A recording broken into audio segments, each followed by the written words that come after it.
Good morning, student. Myself Preeti Kohli will be start chapter 7 in history. New ideas. नए विचार.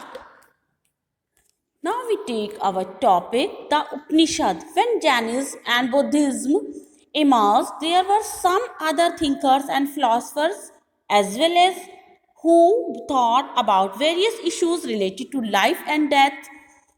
जब Jainism और Buddhism ये धर्म इमर्ज्ड हुए थे या इन धर्म का प्रादुर्भाव हुआ था, तब उस समय पर बहुत सारे ऐसे थिंकर्स, दूसरे थिंकर्स, फिलोसफर्स सामने आए जिन्होंने लाइफ और डेथ, जीवन और मृत्यु से रिलेटेड बहुत सारे इश्यूज के बारे में विचार किया. Complex issues like meaning of human life, life after death, the meaning of atman और इंडिविजुअल सोल और परमात्मा और universal soul were discussed by these thinkers.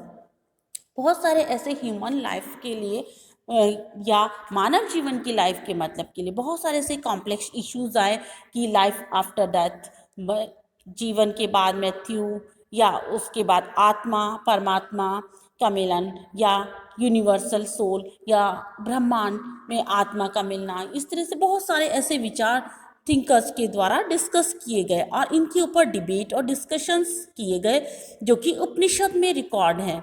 और उपनिषद मीनिंग सिटिंग नियर द गुरु और टीचर टू गेट नॉलेज.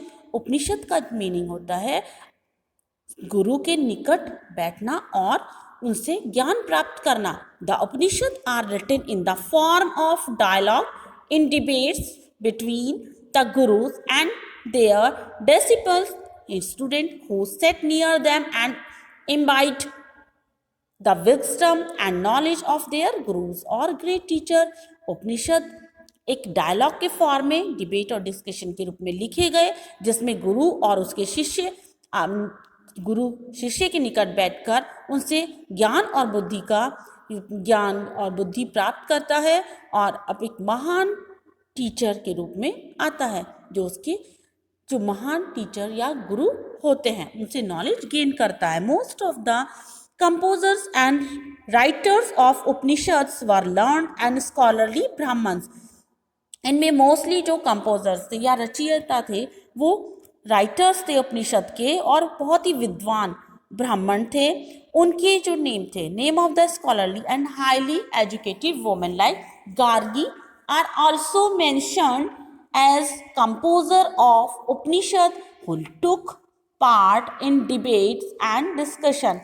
जिसमें बहुत सारे ऐसे एजुकेटेड स्कॉलर विद्वान थे जिनके नाम हम उच्च शिक्षक के रूप में लेते हैं. जैसे उनमें एक वुमेन थी गार्गी, उनका नाम भी इसमें मेंशन्ड है. उपनिषद के रचयिता के रूप में इन्होंने भी डिबेट और डिस्कशन किया था. और एक Upanishad are priceless treasure of ancient Indian heritage. Upanishad एक ऐसा बिना पैसे का या बिना कीमत का एंशिएंट या प्राचीन भारत की एक विरासत है जिसके हमें उस समय के बारे में पता चलता है. Causes for the rise of Jainism and Buddhism. Jain धर्म और बौद्ध धर्म का उदय होने का कारण या उनके उदय होने के निम्नलिखित कारण थे. By the end of the later Vedic period Vedic religion and had become complex, expensive and difficult to understand for the common people. उस समय वैदिक पीरियड के एंड में वैदिक धर्म को इतना ज़्यादा कॉम्प्लेक्स कर दिया गया था और इतना ज़्यादा उसको एक्सपेंसिव कर दिया गया था कि उसको समझना कॉमन पीपल के लिए बहुत अधिक डिफ़िकल्ट था. और इसके लिए बहुत सारे ऐसे रिचुअल, रस्म रिवाज भी और बलिदान भी किए जाते थे. Since only Brahman could perform these rituals and sacrifices, their influence and power increased greatly in society. उस समय सिर्फ ब्राह्मण ही इन रस्म रिवाज को या बलिदान को कर सकते थे और इसका प्रभाव दिखा सकते थे. समाज पर उनका महान प्रभाव था या उनकी पावर, उनकी शक्ति बढ़ती ही जा रही थी. More over, since all these religious ceremonies were conducted in Sanskrit. और ज़्यादातर जो भी ये सेरेमनीज थी वो संस्कृत में ही कंडक्ट की जाती थी. इसको समझने के लिए कॉमन पीपल के लिए बहुत मुश्किल था.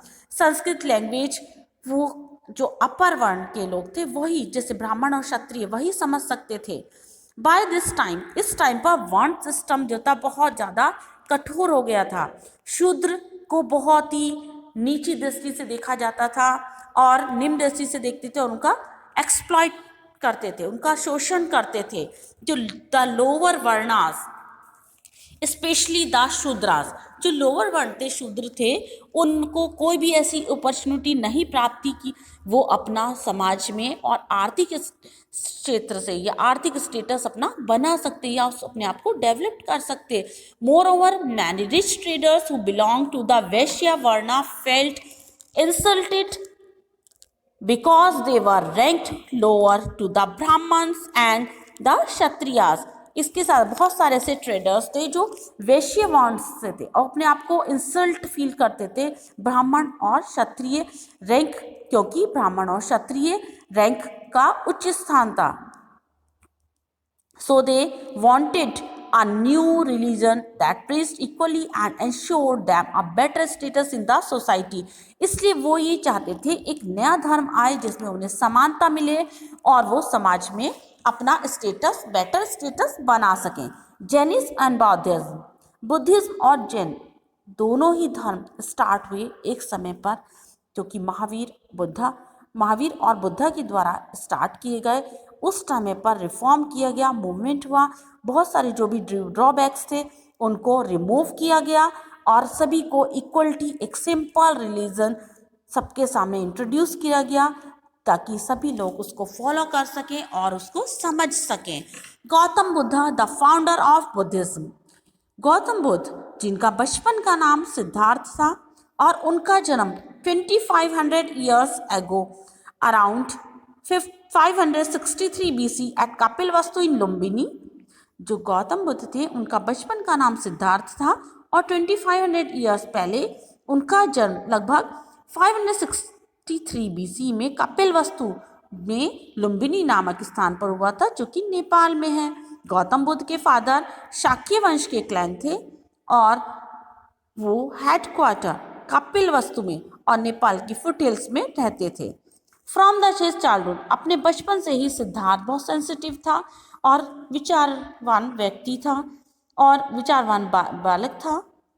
एज अ यंग मैन, और यंग मैन नौजवान होने पर अचानक से वो बहुत दुखी रहने लगा। उसने 3 दृश्य देखे जिनको देखकर वो बहुत उदास हो गया था। अ डिसीज्ड मैन, एक बीमार व्यक्ति, एन ओल्ड फेबल मैन, एक बूढ़ा व्यक्ति, and dead body being followed by wailing relatives, और एक डेड बॉडी को देखा जो कि उसके रिलेटिव्स लेकर जा रहे थे। He was moved by the misery which people suffered in the world and looked for its solution। उसने इस रहस्य को, संसार में जो लोग इस रहस्य को सफर करते हैं उन सबका सॉल्यूशन निकालने के लिए वो बाहर अपने संसार में चल दिए।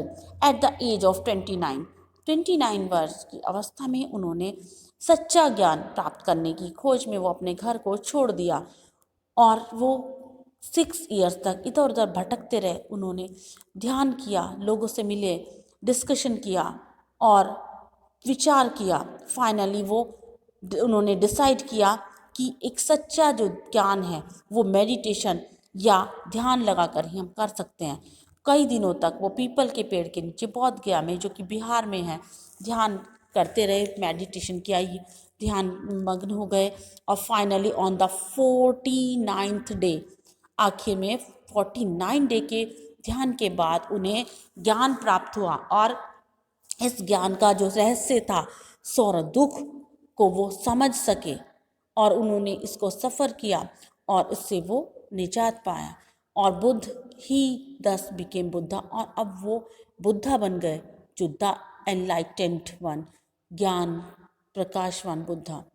The tree under which he attain knowledge came to be known as the tree of wisdom or Bodhi वृक्ष।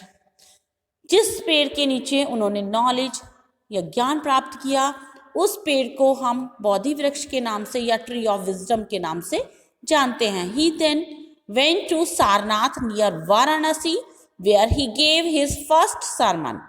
इसके बाद वो वाराणसी गए, सारनाथ में जाकर उन्होंने अपना फर्स्ट उपदेश दिया. His first sermon is known as धर्म चक्र परिवर्तन, which means turning of the wheel of law, जिसका मीनिंग था turning of the wheel of law. He spent the rest of his life, approximately 40 years, traveling on foot. लगभग 40 साल तक वो नंगे पैरों पैदल उन्होंने यात्रा की, लोगों को ज्ञान दिया, शिक्षा दी, संदेश दिया, अपना संदेश फैलाया लोगों के बीच में. और उन्होंने सभी जगह विदाउट एनी डिस्क्रिप्शन, चाहे वो rich poor, high low, man women, सभी को अपना ज्ञान दिया. He passed away at the age of 80 वर्ष की अवस्था में वो उनका निधन हो गया. उस प्लेस को कुशीनगर के नाम से जाना जाता है, और विच इन ईस्टर्न उत्तर प्रदेश, जो कि ईस्टर्न उत्तर प्रदेश में स्थित है. Buddha's teaching, the basic tenet, Mahatma Buddha की टीचिंग, जो बेसिक टीनेंट क्या है, now we discuss. Buddha said that life is full of suffering and unhappiness. Buddha का उन्हें कहा कि जो ये लाइफ है,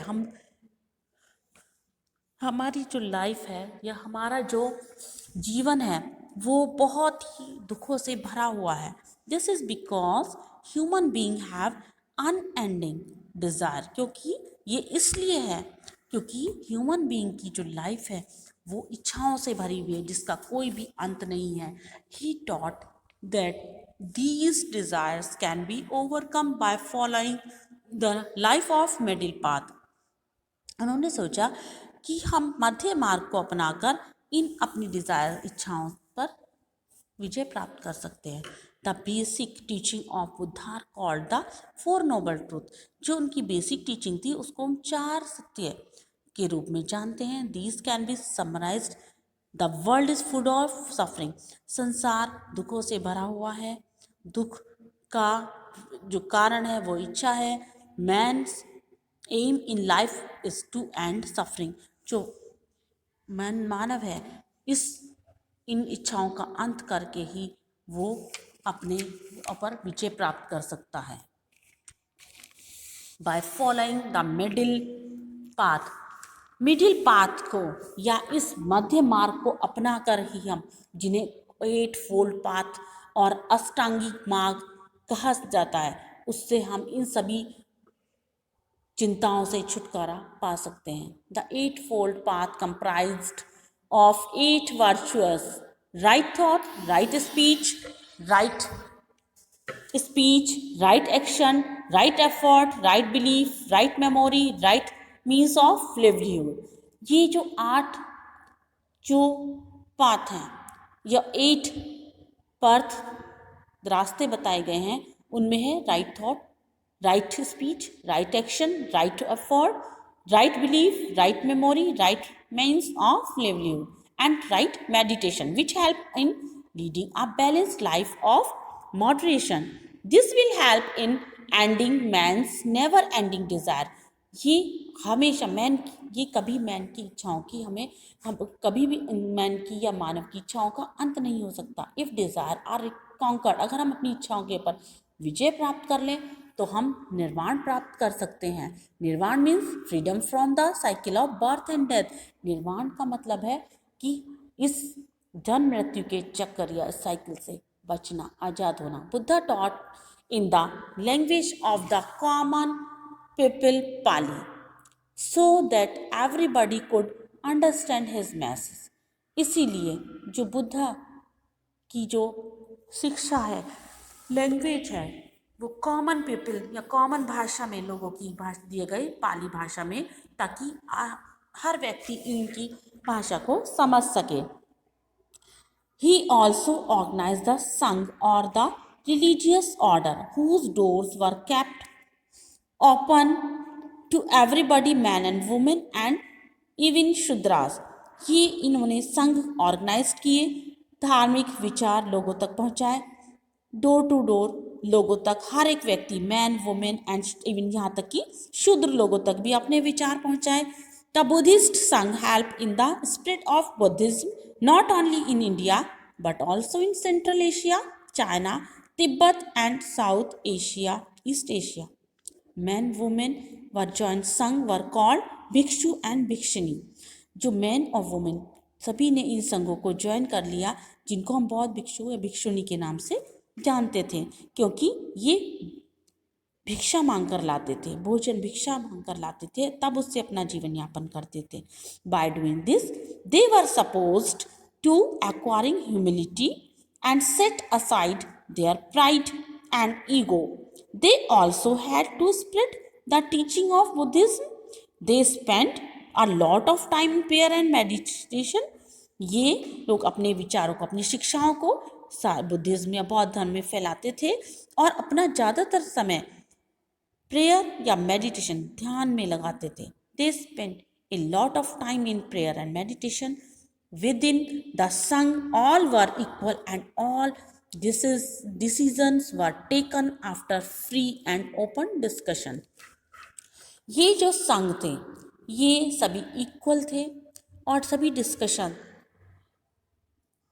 ओपन डिस्कशन या खुले में उनका डिस्कशन किया जाता था, निर्णय लिया जाता था। इफ़ दैट फेल, अगर वो डिसीजन फेल हो जाता था किसी भी सब्जेक्ट पर, वोट दी जाती थी। The Sangha were run in a democratic manner. इस तरह से ये संघ जो थे एक प्रजातांत्रिक मैनर में चलाए जाते थे। Buddha try to fight evil by goodness and hated by love. Mahatma Buddha ने कोशिश किया कि उनकी जो अच्छाई है वो दूर दूर तक फैले और लोग प्यार से, उन्होंने लोगों में विचार फैलाए और बुराई से घृणा की। He was calm and composed in all circumstances and tackled his opponent with presence of mind. उन्होंने शांत रहकर सभी सर्कमटेंसेस या परिस्थितियों पर विजय प्राप्त की और लोगों के ऊपर एक माइंड या उनके लोगों के माइंड में नए नए विचार पैदा किए।